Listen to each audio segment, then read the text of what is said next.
recording. Okay. So, Smati, before we start, I wanted to ask you, how are you? You must be familiar with Gita, right? Quite familiar. Yeah, yes, I am because बचपन में ना मुझे 15th वाला जो 15वां अध्याय है वो मुझे बाय हार्ट करा दिया था हाँ, and I didn't know the meaning, I didn't know anything about it.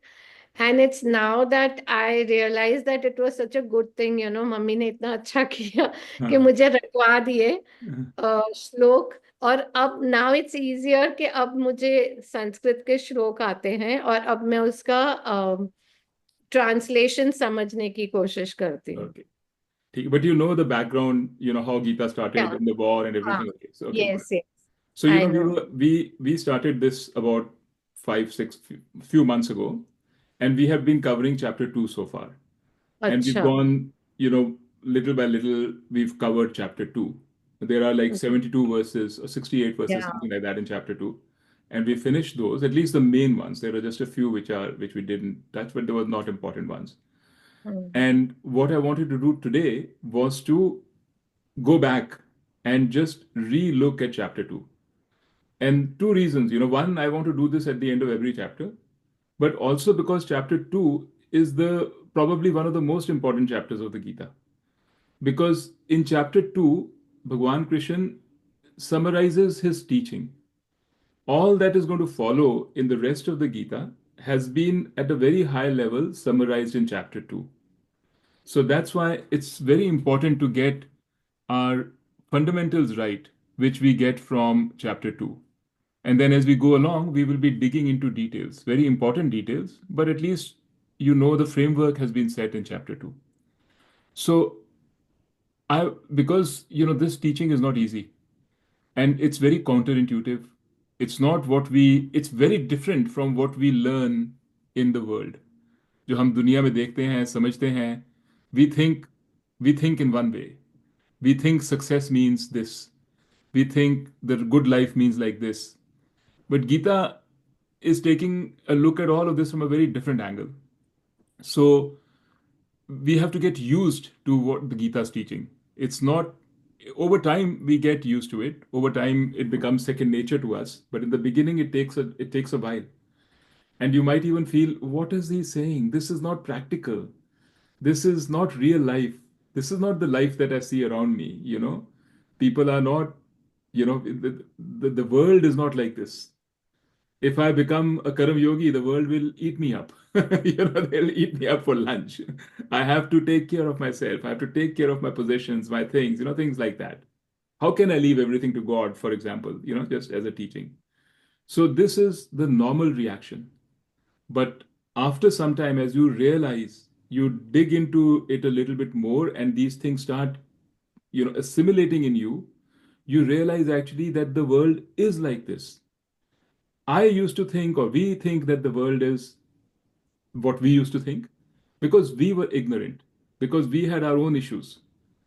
But if you really start looking, if you start seeing the world objectively, Gita describes it much better than what we used to think. So that takes time. And chapter 2 has basically, मैंने पहले भी बताया था इनको, it's like they take you, you're still not learning to swim, and they throw you into the deep. Then they say, now you swim, and you don't know how to swim. So you have to struggle a little bit, and slowly you kind of get the hang of it. So it's very important to once more review what chapter 2 is saying and now see whether, based on what we have learned so far, are we seeing things differently? Is it making a little bit more sense? And what is it saying? So let me start. Is that okay? Yeah. So it might Mhm. take more than one lesson. It might take two lessons or two classes to go through the whole of chapter 2, but I think it will be well worth it. So let's start. So you can see my screen, right? All Yeah. of you? Mhm. Perfect. So it's very small, but I'll read it out to you, whatever is important. Don't worry about it. So in chapter 2, we found that the first 10 verses are really a continuation of chapter 1. So chapter 1, which is called Arjun Vishad Yoga, is about Arjun's dilemma. Arjun's problem why he doesn't want to fight the war. He doesn't want to, he feels like in fighting the war, he'll have to kill Dronacharya and Bhishma Pitama, which is not something he wants to do. And he feels that is a bigger sin than fighting the war. But then he realizes that if he doesn't fight the war, he is letting Duryodhan, who's a sinner, who's a dharmi, do what go do his thing. And if it's not a soldier like Arjun who will resist? Nobody else will resist. So he has a role to play as a soldier, which is to do the right thing and do what is right for dharma. That's his role. So he's conflicted. On the one hand, he says, I have to do my role. This is my role. I know that Duryodhan is wrong. I have to resist. But on the other hand, he sees my most beloved people are fighting in Duryodhan's camp. And he is torn. He has a lot of attachment to them. So he doesn't know what to do. It's a dharam sankat. So he sits down in the chariot, puts his bow down, and tells Krishna Bhagwan, Bhagwanji, I'm your Shishya. Please tell me what I should do. And Krishna Bhagwan realizes that this is not a time when you can give just some upar ki advice. कि नहीं नहीं बेटा सब ठीक हो जाएगा. Get up and fight. It's okay. You'll be fine. This is not such moment. What Arjun is wanting is some real strong wisdom. He needs to solve this problem once and for all. What is the cause for this dilemma? What is the cause for his suffering that he's suffering? So he gives him proper wisdom, and that wisdom is called Gita. So that Gita starts with the 11th verse of chapter 2. And what does he say first and foremost to Krishna, to Arjun? You will be surprised. We've done this before, but you'll be surprised. He says, Arjun, there is no reason to grieve. Wise people don't grieve. You are grieving, and there's no reason to grieve. And see, when I first saw this, it hit me very, I felt it very strange because like my instinctive reaction is that if I see a person who's grieving, I would say I would participate sort of in the grief. I'll say, yeah, yeah, yeah, please, I will sympathize. I'll try to empathize. I'll try and say, yes, yes, you're right. I understand what your situation is. I know it's a tough thing. It's very bad. All of this. This will be our natural reaction. But Krishna Bhagwan didn't give that reaction. It's not that Krishna Bhagwan is not empathetic, but he didn't want to perpetuate a wrong notion in Arjun's mind. He was not trying to correct his notion. He was trying to give him the right teaching. And sometimes you have to be frank in order to give that right teaching in a nice way, but you have to be frank. So he said straight away, the first thing he said is the essence of the Gita. The essence of the Gita is that there is no reason to grieve. If we are grieving, it's because we misunderstand something. We misunderstand our reality, the world around us. We have false expectations. We have attachments which need not be there. That is the reason that we grieve. And I know even as I'm telling you this, and Smarty and Meeta, you guys are new onto this, and so on. You'll say this is not realistic. How can it be? I can find hundreds of reasons to grieve, legitimate reasons to grieve. Of course, yeah, I'm not denying that. But as we dig in, we'll realize what Krishna Bhagwan really means.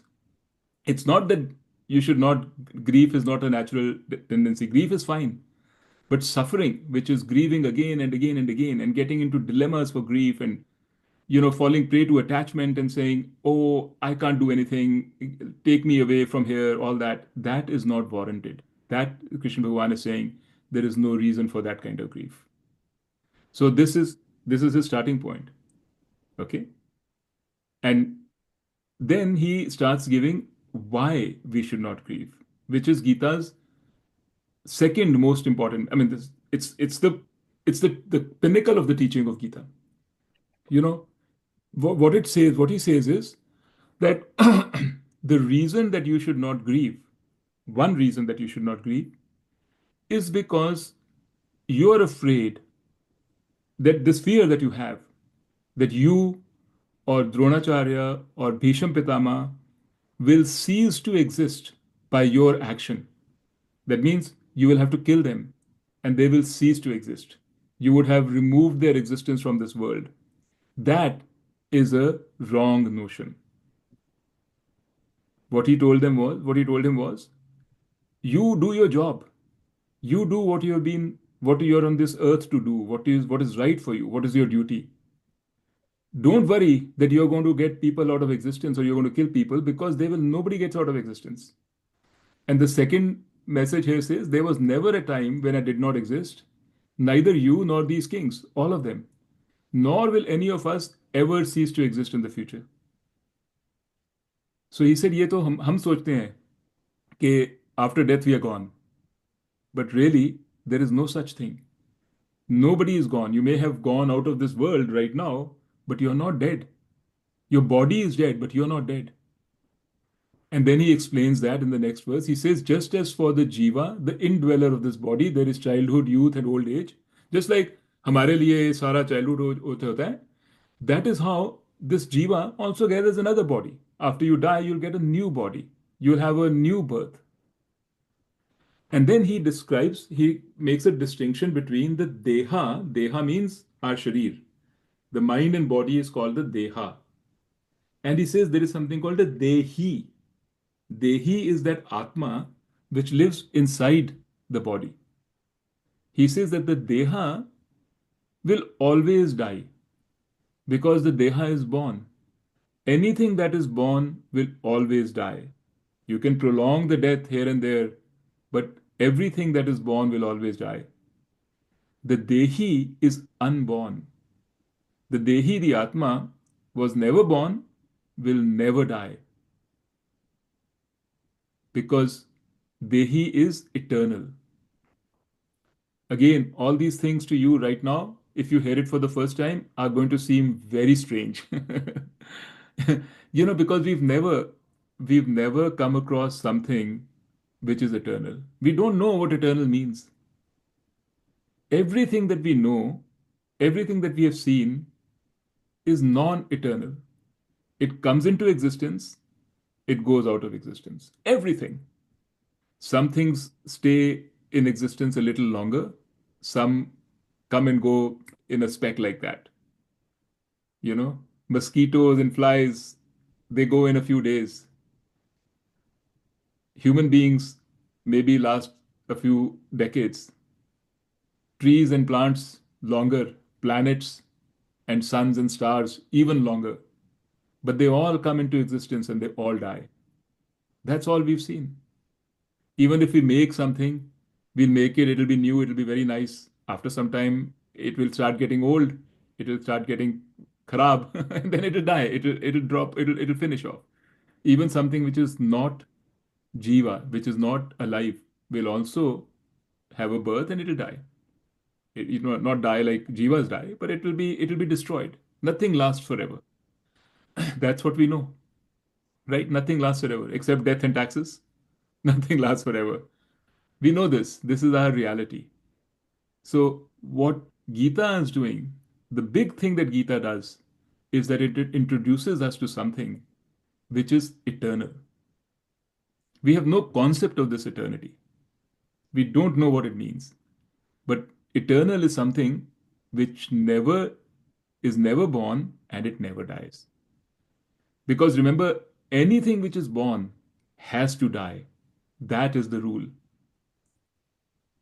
So for something to be eternal, it has to be unborn and undead. Okay?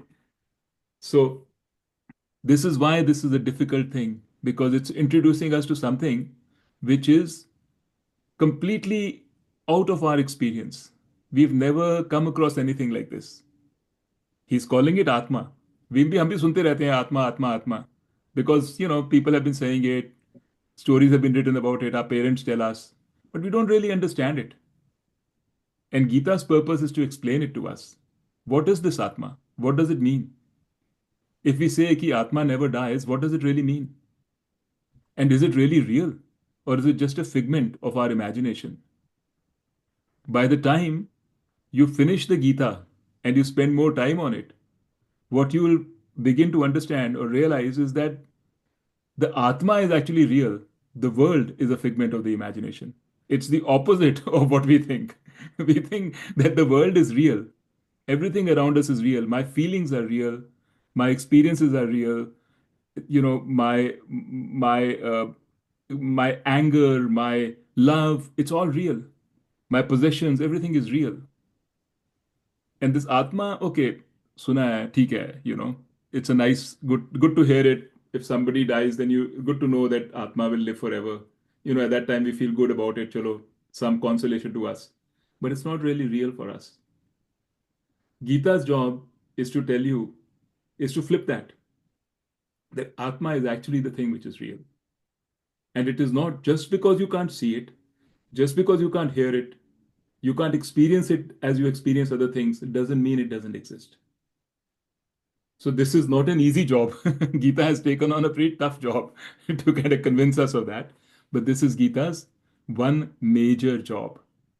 And this is what the process of learning from Gita will get us to understand what is Atma.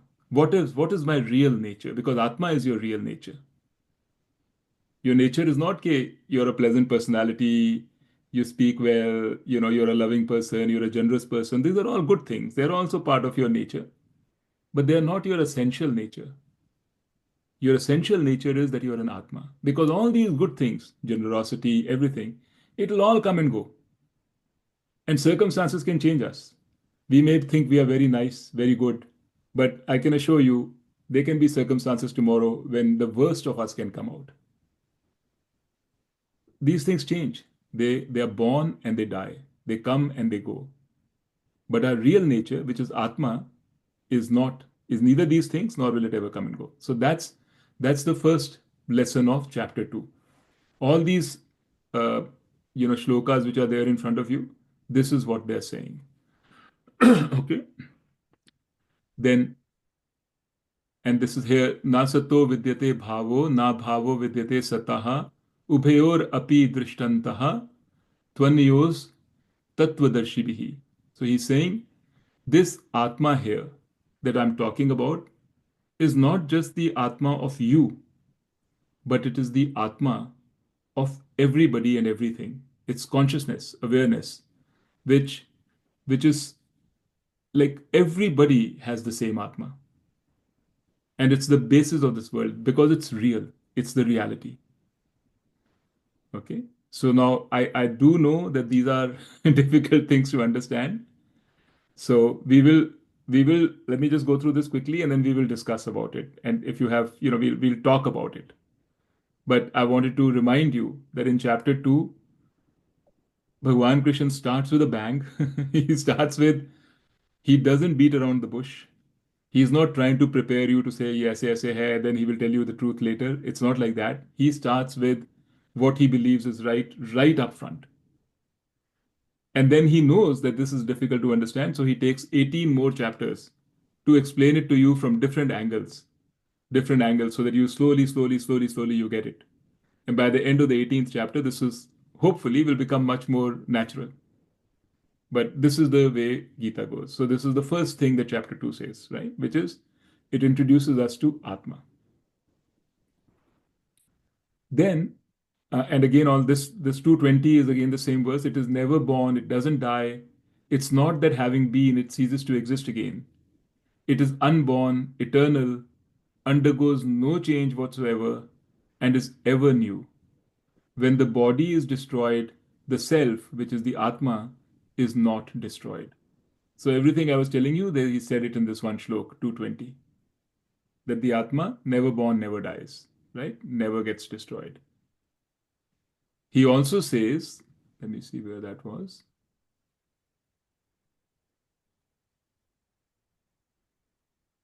Then he says, which is a very important shlok, famous shlok, 222. He says, just as a person gives up old clothes and takes up new ones, so does the self, the one who dwells in the body, that is the Atma, it gives up old bodies and takes other new bodies. And why does it do that? Because every uh, birth, we come with a stock of karmas, things that we need to do, experiences that we need to have based on our past actions. Those karmas have to be exhausted. And a body is designed which is suitable for those karmas. So all the things that are happening around you, which form the drama of our life, all these things are things that we had to exhaust. The good and the bad which are happening to us are happening because of our past actions. The body that we've been given is the right body to exhaust them. If today my body, I have back problems all the time, that's because that's what I needed. That needed to be my experience, back problems. So I've been given a body with a weak back. And if I needed to learn the Gita, I've been given the brains which can learn the Gita, which will be interested in the Gita. That's all because of my past actions. So the body has been given which is according to the experiences. It's not the we think it's the other way around. We think कि हमारी body है, let's make the most of it. Let's see what we can experience. But what Gita is telling you is it's the other, it's not like that. The body has been given to you, which is matching the experiences that you need to have, and those have to be determined by your past births and past actions. Okay? So when those experiences are over, this life is over, this body is gone, then now you have to have a new set of experiences. For that, you might need a different kind of a body, and that's what you get for your next life. The one that is experiencing is the Atma. वो कहीं नहीं जाती. पुराने जमाने में भी, पिछले जन्म में भी, that was the one which was experiencing. Next janam also it will experience. The body is the means of experience.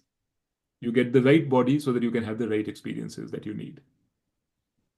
Okay? So this was the second thing that he said in the Gita.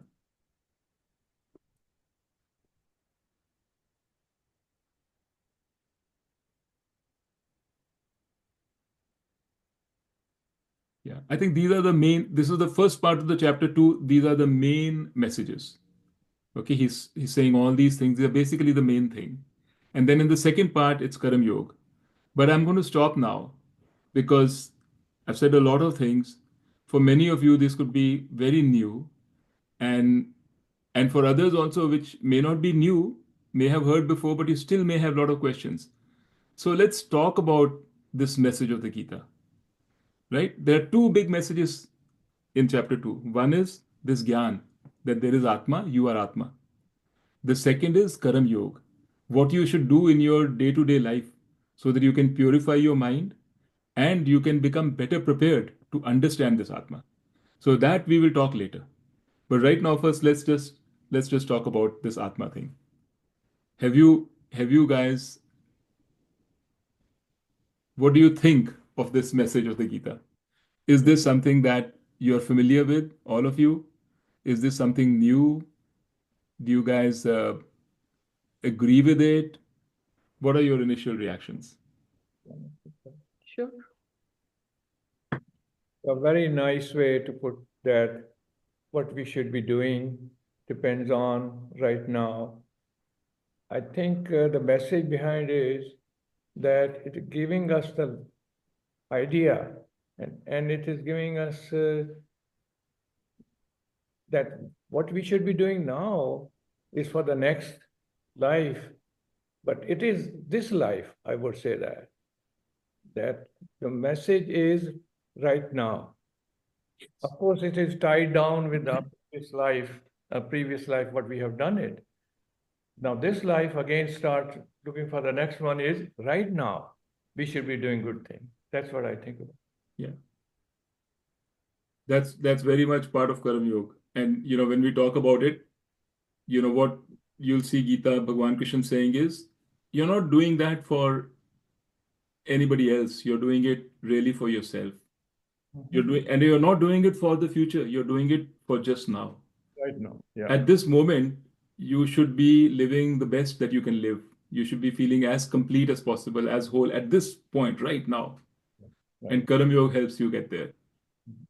But So they are giving that's a you very good point.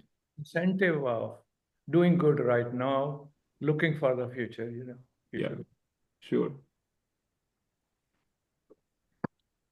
So Smarty, are you familiar with this concept of Atma? Yeah, I am familiar with it. And what do you think about it? Like, how do you think about it? Or haven't thought Um, much about it? No, it's not that. I think हम लोग सुनते रहते हैं, सत्संग सुनते रहते हैं, हाँ। तो ये वाली जो बात है ये बार बार आती है। हम्म। जब गरुड़ पुराण सुनी हमने, तो हम्म। हमने काफी कुछ उसमें भी सुना, और ये जो बात है ये हम जानते हैं, पर अब what I feel is कि every moment of our life, live in the present. Right. ये बातें सब ठीक गीता है, लेकिन जो हमारा प्रेजेंट है, वो वो उसमें अवेयरनेस होनी चाहिए कि हम कैसे जी रहे हैं इस पल में, हमारे थॉट्स कैसे हैं, वो awareness I feel is very very important. Yeah. No, that's a very good point. I mean, I think you and Bhaiya were saying the same thing in a way, which is, it's the now which is important, right? And that is a big, big part of the Gita. And we'll cover that when as we move along in chapter 2 only, we'll cover that. It's just that that's not how Krishna Bhagavan started it. He started by explaining what reality is. And then he said, okay, because it is like that, that's why we need to live the way we live. True. Meeta, what about you, Meeta Dubai? I think you also agree with Smarty. You're on pause. You're on mute. Meeta? Hello? We Yeah, can hear you. can you hear me? हाँ. Of course, even I have been hearing about Atma, and especially after Papa passed away, we got deeper into it. Right. But I am still not able to understand that how everybody says that the Atma is Jivat and the body is what goes away. But I don't know, obviously it's very new to me, so I'm still Yes. Yeah. struggling to understand it, that Yes. how can Atma be alive. Yeah. But I also believe that you do your karam um, live in the present, but also obviously your present will determine what you do in the present will determine your future also, or Right. your next birth is what I have come to believe, because everybody says कि तुम्हारे पिछले जन्म के कर्म है कि तुम्हें ये भुगतना पड़ रहा है, तो फिर ऑब्वियसली इस जन्म को हमें सुधारना पड़ेगा so that we don't भुगतो the same things in our next life then. Yeah. So Yeah. I think that's a very good. That's very good. I'm glad that you're thinking like that. So, and even I was just thinking that means that Atma does not suffer, it's the body which suffers. Does that mean that what we are Well, discussing? it's actually what it means is that it's the subtle body that suffers. So Atma, and this is a little bit more. This is a very good question, but a little more detailed, because Atma जो है, Atma doesn't feel any. Atma तो आत्मा ही है. सबकी आत्मा same है. अगर Same है, सबकी आत्मा सेम है तो आत्मा is not the one that suffering. नहीं तो मैं सफर suffer, करूंगा तो सारे सफर करेंगे, suffer राइट? करेंगे. हाँ, वैसा तो नहीं होता है. सो आत्मा is not something that suffers. It is the subtle body which suffers. तो हमारी जो बॉडी है ना, वो दो किस्म की बॉडी है. एक है फिजिकल बॉडी और एक है सटल बॉडी. subtle body. हाँ. तो subtle body is the one that suffers. That the mind is called the suffer body, subtle body. And the physical body जो है ना, जो बदलती है, it's like a tool. It's like a, जैसे होते हैं ना, अगर आपको interact करना है किसी के साथ, तो you require some tool to interact. That's what the physical body is. Physical body is. हाँ, तो physical body के जरिए आप experiences करते हो, लेकिन करते हैं, experience कौन करता है? Mind. mind करता है. माइंड एक्सपीरियंस करता है, लेकिन माइंड एक्सपीरियंस करने के लिए उसको कुछ साधन चाहिए. If it has to do something, it needs something to do it with, Something to do. Right? So it has hands and feet, eyes. If it needs to see something, it needs a camera to see, it has the eyes to see, it has the ears to hear. तो experiencing का मतलब क्या होता है? Experiencing का मतलब होता है मैं कुछ सुन रहा हूँ, मैं कुछ कुछ सोच रहा हूँ. That's an experience. So the body is not the one which is experiencing. Eyes are not the ones that are seeing, right? आंखों को क्या पता, क्या आंखें तो कैमरा है, वो तो देख रही है, जो सामने आता है it just absorb. The thing which is actually experiencing is behind. It's the mind. Behind. या It's the mind. Behind the eyes. हम तो अगर अपनी आंखें बदल लेंगे, मेरे को कैटरेक्ट हुआ था, मैंने अपनी आंखों का लेंस बदल दिया था, तो मेरा एक्सपीरियंस डिडंट चेंज, राइट? हाँ. My experience was just me. This is Me, just yeah. an instrument. So the body is an instrument. And the mind is the experiencer and the doer. And when the body, the instrument has got old, doesn't no longer serving its job, doing its job, then it changes. We change the instrument to a new instrument. That's how it But works. then what about those people who, die in accidents suddenly and all? What about those people? हमारे लिए वो accident है, उनका हमारे लिए उनका accident बस है, उतना लेकिन ही लिखा था, मतलब उनका उतना बिल्कुल ही था। their job, their sort of karmas in this life was has been exhausted. How Exhausted. they die, that also is an experience. Whether you die with suffering or whether you die with an accident or whether you die in a flash, it's your experience. Some people die like that. They're lucky. Not lucky. They deserved it. But what about the little babies or a few day old children? You hear of those type of deaths as well, but you just tend to wonder ki, what was the purpose of for them to come into existence if they just had to be in this world for 2 days? What have Yeah. they achieved? What No, karma maybe have they? maybe the parents were also, उनके भी तो कर्म साथ में होंगे ना, बिल्कुल. to experience first that joy of of a baby coming and then losing. Yeah, that's right, Meeta. Because we can't see these things. We don't know. These are not things that we can only guess. Yeah. The only way to know is what Gita tells us or Vedanta tells us. That's how we know. Other than that, we don't know. I But think this Gita is is a very, very good. This is study about psychology of the mind. absolutely, it's a fantastic study about the psychology of the Yeah. mind.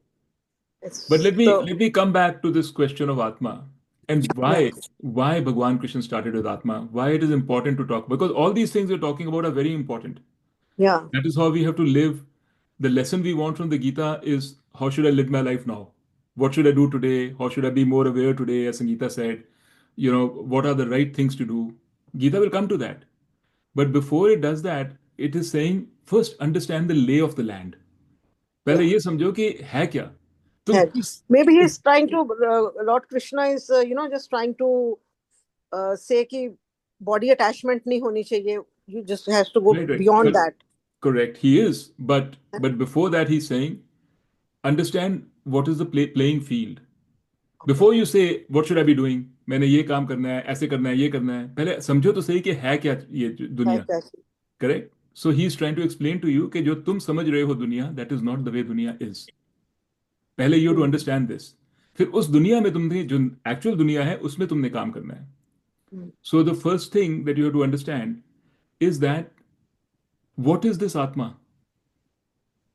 If for example, when Arjun was saying, Arjun was also like us.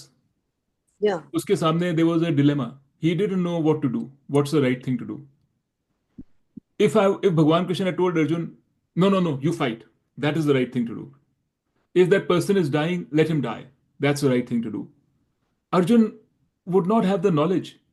He wouldn't know what is the lay of the land so that I can decide the right thing to do. First, Krishna Bhagavan told him that first you please understand that when you're killing a body, you're not actually killing the person.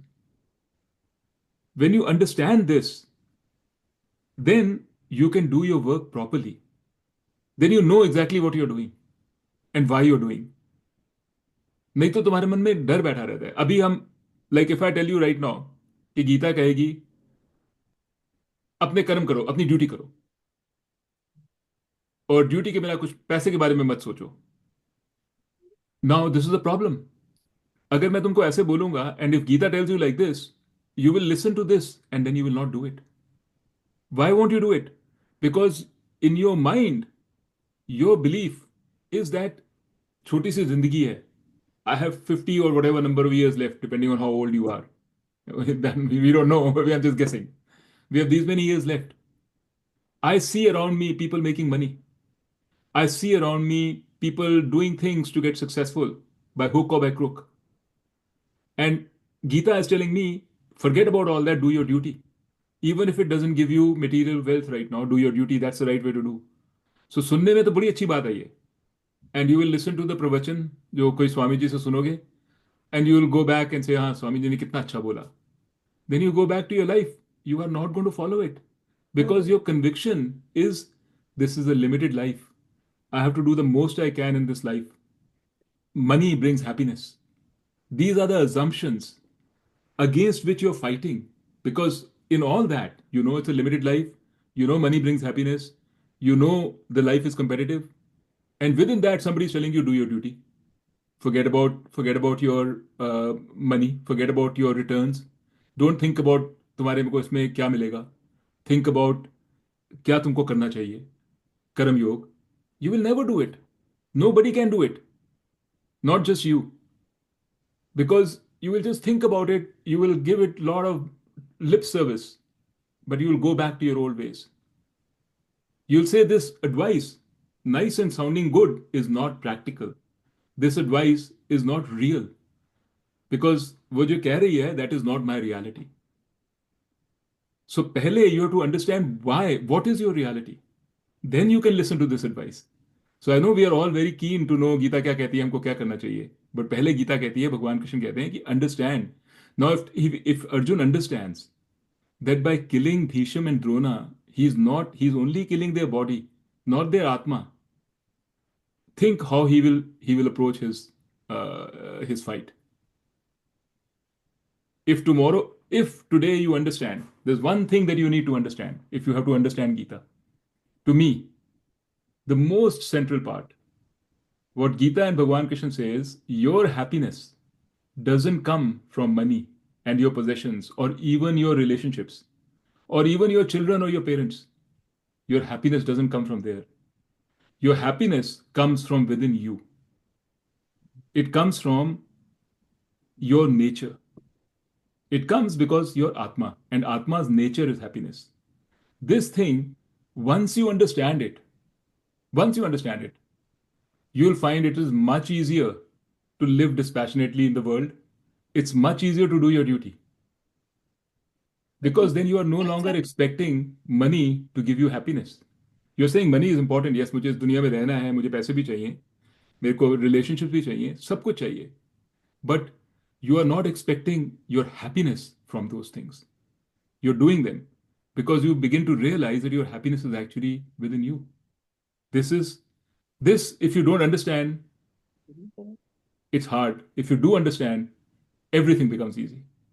Sorry, Mita, you were going to say something? So you told me that the Atma doesn't experience anything, but now you're saying Atma's nature is happiness. How does that? Yes. It's not an experienced happiness of the kind which, it's not a pleasure kind of a happiness. It's santushti. It's a feeling, it's a being complete and whole. Tranquility, जिसे कहते थे ना, we did that. That is the nature of Atma. And what it means is, see, we think that happiness is something to be experienced. We think कि आज मैं ऐसे हूँ, मेरे को आइसक्रीम बड़ी अच्छी लगती है तो मैंने आइसक्रीम खानी है, मैं खुश हो जाऊंगा. That is how we think. If I want to be happy, I want to do something to be happy. Maybe मेरे को समुंदर बहुत अच्छा लगता है, so I need a view of the sea all the time. मैं जाके I'll make a house on the beach. That will make me happy.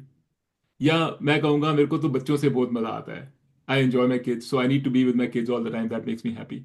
We can think of hundreds of things, but we always think that we need that will make me happy.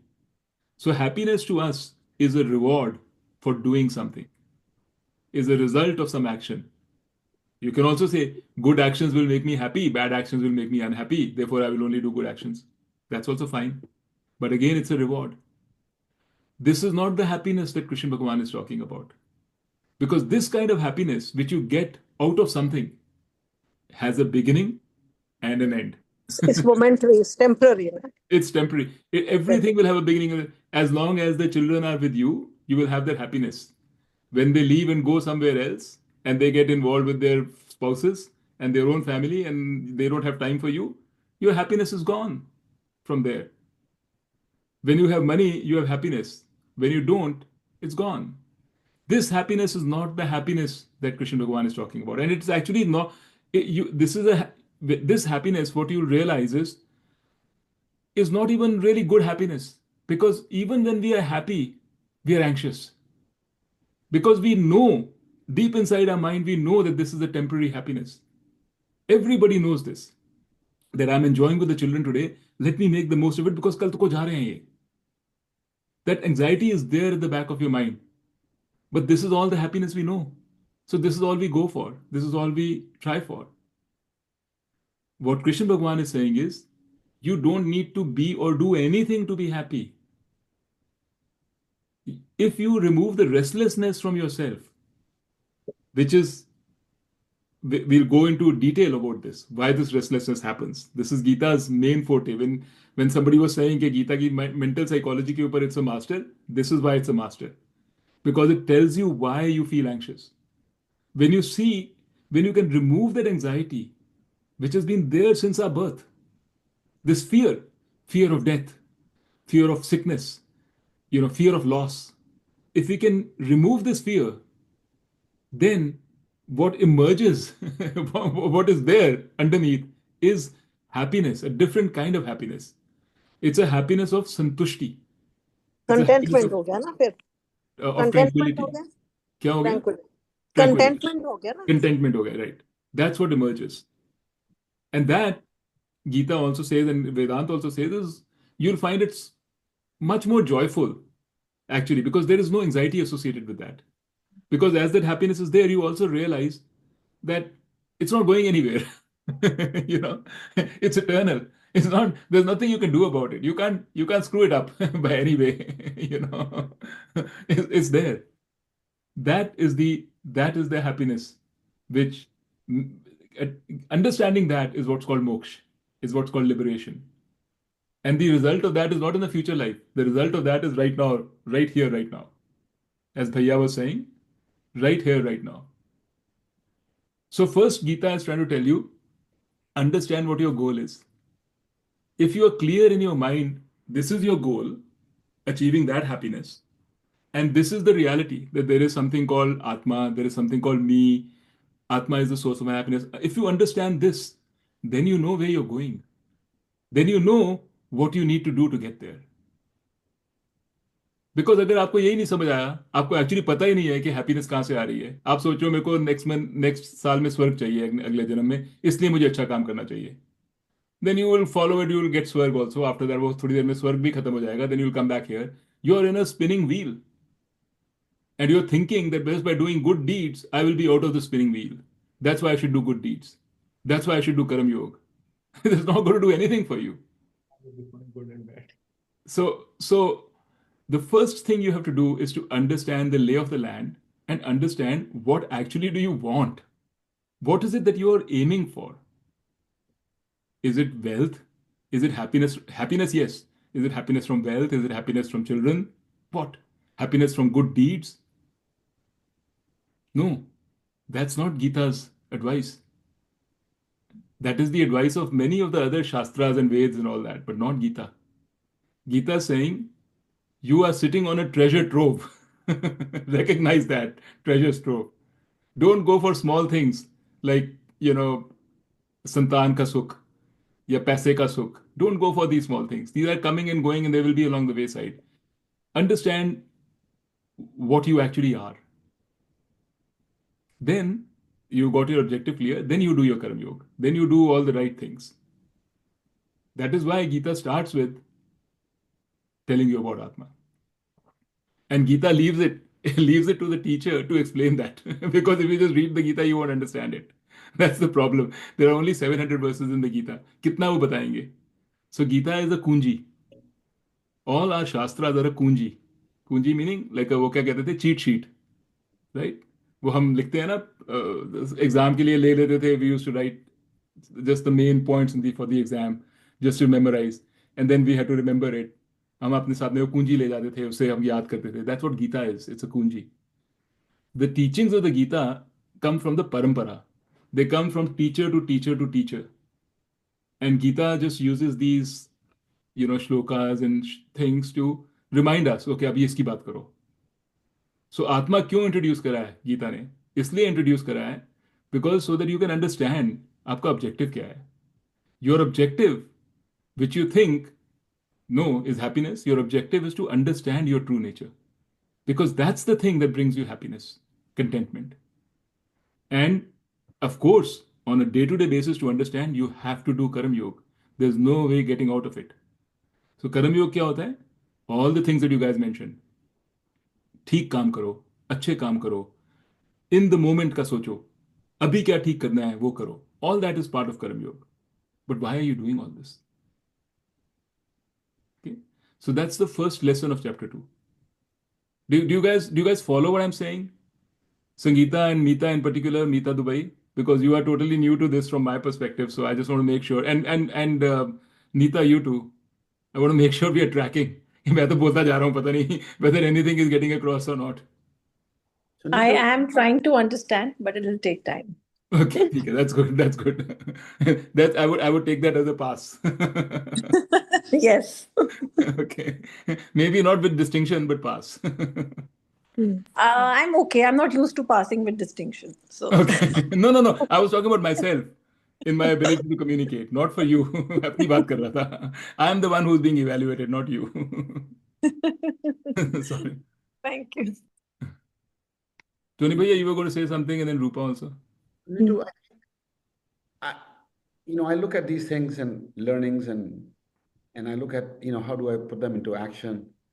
And many of the things, I get it. I get it, that I understand, and I try to put them into action.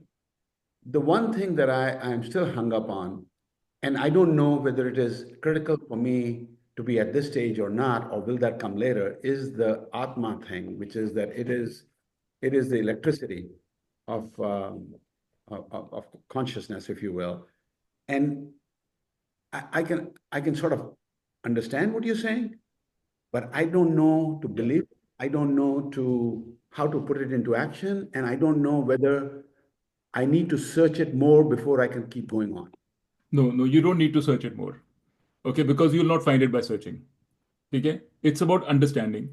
And as you go deep, that's why there are so many chapters in the Gita. Because in chapter 7, chapter 9, he goes into detail about this Atma. He tries to tell you more about it, right? But so like I was saying, Atma is not something that you have to act on. You don't have to do anything. It's a background, it's a backdrop.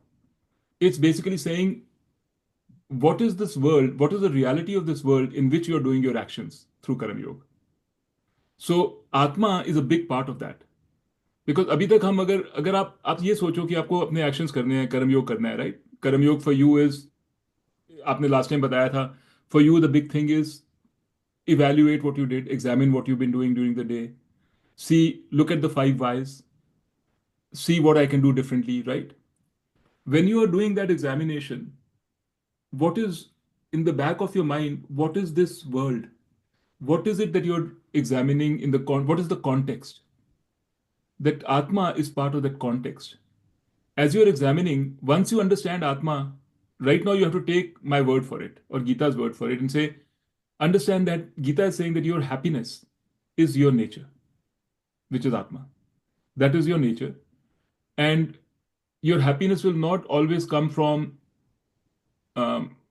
achievements or from things that you own or things that you get. This is what the message of the Atma is, that it is you. Your basic nature is contentment. Understand that. If you're not convinced about it for now, on faith, live with it. Take that on faith.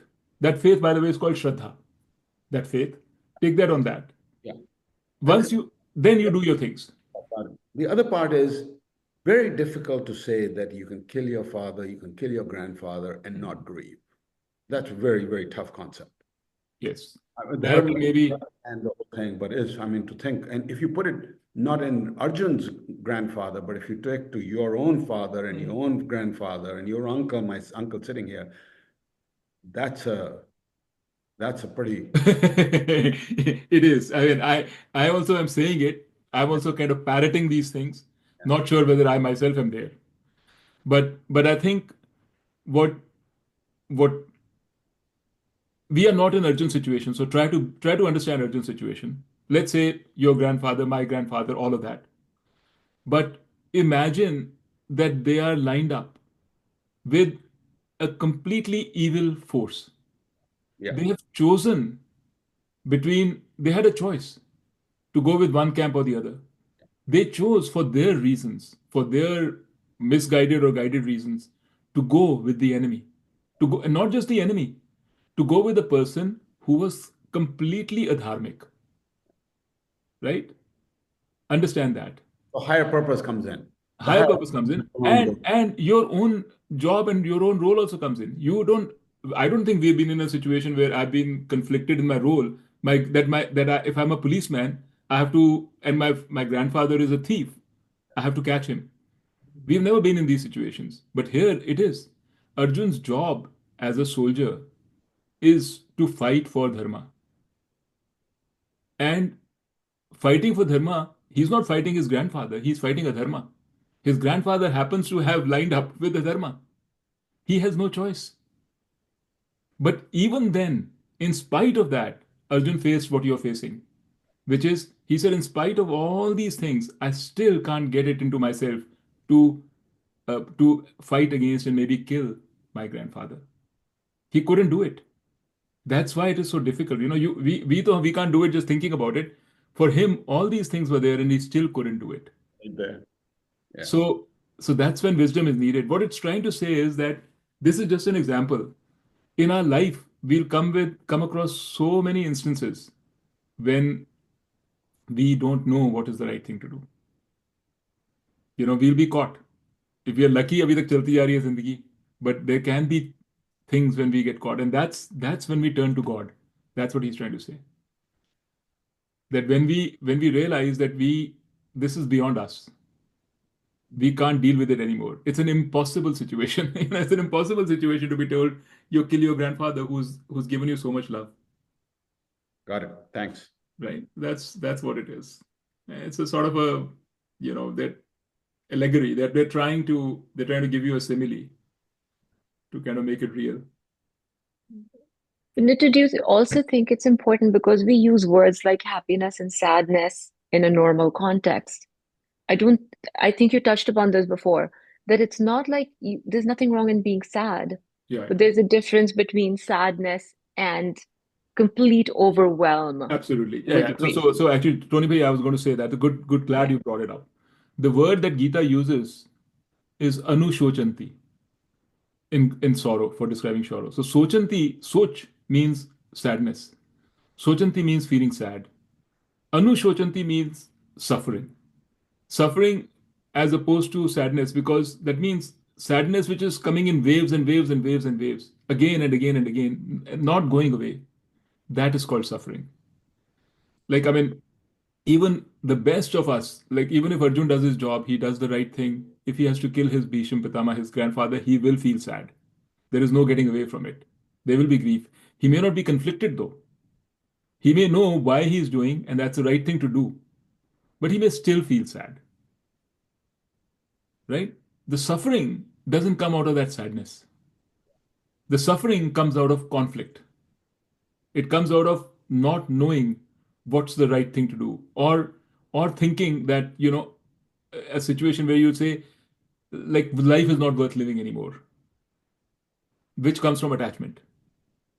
So so the good point, Kishan Bhagwan is saying there's no need to do anushochanti, not shochanti.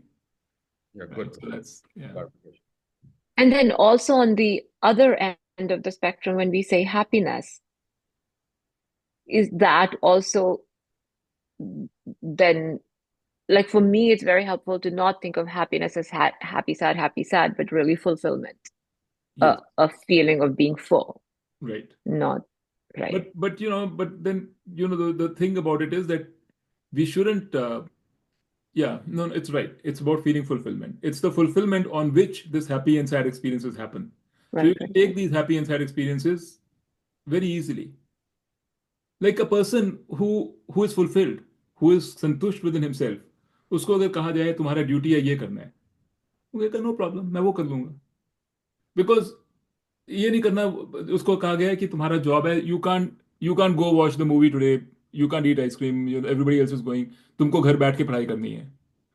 मैं घर बैठ के पढ़ाई कर लूंगा, कोई बात नहीं. ये मतलब वो तो खैर that's a bad example, but I mean like if you're satisfied and happy within you, it's very, you don't feel like you're giving up a lot. You're giving up your happiness because you have to do your duty and not follow your heart's desire. The You other don't feel like side that. of the Huh? happiness from the sorrow and the distressfulness could be that you can get so happy that it builds your ego, and then the ego takes you to doing the wrong things.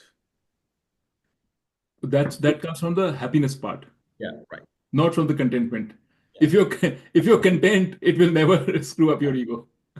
You can't be too content. And You're then content. I meant the negative part of the The happiness. negative part of happiness. Yes, yes, yeah, true. Yeah, happiness is you can feel it, after some time, as you think about it, you can feel it that the happiness is a limited emotion. It's limited in time, it's limited in scope, it's limited in what it does for you. There's always a lingering doubt at the back of your mind. And did I even deserve this happiness? Like, Or why am I so happy and that other person, my brother or sister, is not happy? There's so many people, and there are all kinds of things associated with it because it's an experience. And all experiences are like that. They are limited. Even grief is a limited experience. Santushti is not limited. If you're content, at peace, and with the world around you, with everything around you, you're no longer thinking, वो कितना बंदा इसमें दुनिया में कितना बुरा हो रहा है, ये हो रहा है. You realize वो सब हो रहा है. But that is the way of the world. अच्छा बुरा सब कुछ होता है. And there's not much you can do about it. But you are santusht. That's an unlimited kind of a experience. It's slowly these words will start having meaning when you say Atma is unlimited. It's, or eternal. It'll start having meaning when you experience the contentment. That's what it means. So धीरे धीरे, as we talk more about it, अभी तो पहली बार introduce करा है ये सब कुछ, especially for these three of them. Gita, we have 18 chapters. That's the greatness of it. We'll revisit it again, and it's like I was reading somewhere, it's like a spiral staircase. You go around, you come back to the same point, but at a higher level. Then you go back again, a higher level. So we'll revisit the same things, but we'll keep going deeper and deeper or higher and higher in our understanding of it.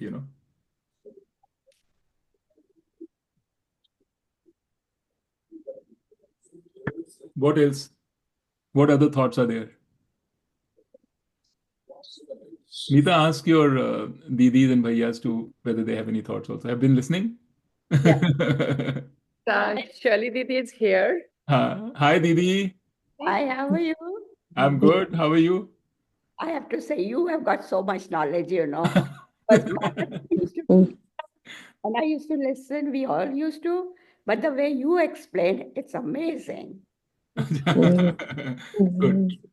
So do you have any thoughts or questions? I believe in Gita, This Atma thing I don't understand. Good. You're honest. That's great. To be honest, Yes, yes. Yeah. But other than that, that's true, that happiness has to come from you inside. You cannot just be happy with all other. The way you said it, that everything goes away, happiness. But Yes. if you are happy in yourself, that stays with you. So when you say happiness is to come from within you, right? Yeah. That's good. So where within you is the happiness coming from? When you don't think about anything. Exactly. You don't think about it, right? What Gita is telling you, that happiness which is coming from within you is actually your Atma. That's what Atma is. Yeah, that's what I said. It's very hard to believe in It's your Atma. Atma. You have to keep on going on and on and on Right. to understand all that. Mm. But yes, that's true. See, like Gita said it, कि don't believe in future. Past में क्या हो गया मत सोचो. जो आज है वो तुम्हारे हाथ में है. Yeah. Right. है ना? Exactly. So if we follow that, then there is no reason that happiness won't come to you, because you are not you don't want anything else, भाई ठीक है हमारे कर्मों में ये लिखा है अभी आया है तो हम कर रहे हैं. Actually, that is very nice. बड़ा जो भी है दुख में सुख सब आता है. We have to have the power to understand and see कि ठीक है दुख आया है तो सुख आएगा, सुख आया है तो दुख आएगा. बिल्कुल. उसके ऊपर ड्वेल करने का कोई मतलब फायदा नहीं है. नहीं. Absolutely. Yes, 100%. That's And what actually, I would say जो आप कह रहे हो I would say आपने कहा ना कि अगर आप यही करोगे जो ठीक करना है करते जाओ, there's no reason happiness won't come. What is maybe a different way to say that is, अगर आप ऐसे करोगे कि जो करना है करते जाओ, right? Then the anxiety which is covering your happiness will go away. अभी happiness जो है, you don't have to go somewhere to get the happiness. The happiness is already there. Right. But it is your mental anxiety, your fears, they cover that happiness. And Gita's job, Karam Yoga's job is to remove that. That Yeah, layer. that's what Gita teaches you. Yes, it teaches you. Fearless, you should never be feared, like, There's no reason for fear. कि कल क्या होने वाला है, you should not think that. That's what Gita says. Right, that is true. And I like the way you do it, it's really very good. Chalo, nice. Any other thoughts? I think I think, yeah. Sorry. Please. Go ahead, भैया. Go ahead. बोलिए भैया. Sorry, when I look right, actually I'm looking left. It's a very mirror inversion. But I was going to say, भैया आप बोलिए, बताइए, कुछ कहने लगे थे. What I was going to say that going back to Atma, everybody says we don't understand Atma. I think Atma is not for the past. Atma is for the present. Atma is a incentive gives to you to do good deeds. Who knows what's going to happen, like we said, in the future life. Atma is giving us the message, do the right thing right now. Yes, exactly. Then we related to this was the previous life, we didn't do good deeds and no. That is just a way of telling the person, this moment, you think about it, that if I'm going to do good deed, is it right? Now I'm going to get the reward of that. Forget about the future life. It is a message, put us in a simple word. Atma That's true. That's true, because otherwise, अगर ये message ना हो ना, that you got, people will be hung up on, why am I having this dukh? Why is the other person not having dukh? You'll be hung up on this. Right. So you tell them this is because of your own things in the past. Or other person is having dukh, it's because of their own things in the past. Then you get over it. Then you move on and say, okay, now let's talk about what has to be done now. Right? Think about right now. Yeah, think about right now. Very good. Yeah. That's what we should be doing it, good or bad. Why we will do good? Because that thought is in our mind that we were told your previous life we did something wrong or we did good. That's what we are going through now. No, do it right now. Very good. Yeah. Neeta, you were going to say something? No. No. Okay.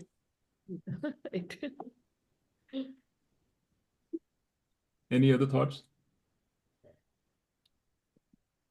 So we I have. was just thinking. Anji. Yeah. Anji Didi. Neeta? Yeah, we were just discussing about this anxiety and all.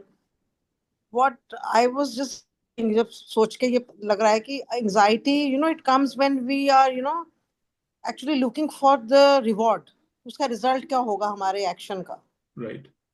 We done a certain action A, then the anxiety starts कि अब क्या होगा, उसका result क्या होगा? That is one reason for anxiety. Another is if you fear loss. अगर आपको डर है कि कुछ you will lose something, and उससे भी anxiety होती है. तो Gita covers both. Gita says कि जो रिजल्ट होगा एक्शन का वो तुम्हारे ऊपर नहीं है. नहीं है. हाँ, वो भगवान के ऊपर है. तुमको अपना काम करना है. So that removes one anxiety. One anxiety. The other thing is the anxiety of loss. उसमें गीता कहता है कि even if you lose something, पैसा, relationship, something, it is not the end of the world. Arjun को यही एंजाइटी थी ना, loss की एंजाइटी थी. सोचा था कि मैं लूज भीष्म पितामह वो चले जाएंगे. तो भगवान ने कहा नहीं, ऐसी बात नहीं है. क्योंकि अगर लॉस, हमको लगता है कि if we lose something dear to us, we have lost ourselves. या if I lose my own health और if I die, I am losing my self, I am gone. That is the source of our anxiety. So attachment to yourself, attachment to something else, basically because we feel that my own self will be gone if that thing is gone. So Bhagwan Krishna says that is not true.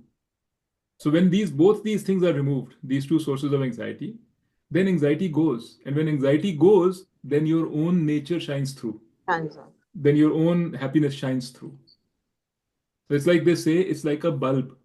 अगर एक lamp है ना, lamp के अंदर bulb जला हुआ है, लेकिन लैंप के ऊपर इतनी गंद लगा हुआ है, मिट्टी लगी हुई है कि लाइट ही नहीं आ रही, तो तुम सोचते हो कि there something wrong, I have to change the bulb. He says, no, no, no. All you have to do is clean the lamp. You clean the lamp, the line will shine through. That's what we have to do with our mind. You clean your anxieties of your mind, clean the problems of your issues of your mind. All these things that you have accumulated, dust you've accumulated since your childhood. Now clean it, and your happiness will shine through. That is happiness. You don't have to do anything more. All you have to do is clean your mind. Hard to believe that it can be like that. Hard, but Not possible. but we will get there. We will believe Yeah, it, surely we will. and that will become our mission in life then, to clean our lamp. Yeah, sure. That's Gita's. Yeah. Okay, chalo, Meeta, you must be have to get breakfast ready and everything now. Everybody's taking care of themselves, so Okay. it's Wow, nice. So only I get all this special treatment. yeah, you're special, no? I see. You are our guru. I see. Very nice. Chalo, should we call it a day then? Anything else? Thank you. Very good. Really So enjoyed it. next time we will go through the second part of chapter 2, which is Karam Yoga. And we'll have the same discussion on Karam Yoga. What does Karam Yoga actually say? Which will be more to all the things that you mentioned. मुझे करना क्या है अब? ये तो बड़ी बातें हो गई ना. What do I do? All right. Thank you. See you Bye, guys. everyone. Thank you. Bye. Bye. Bye-bye. Bye.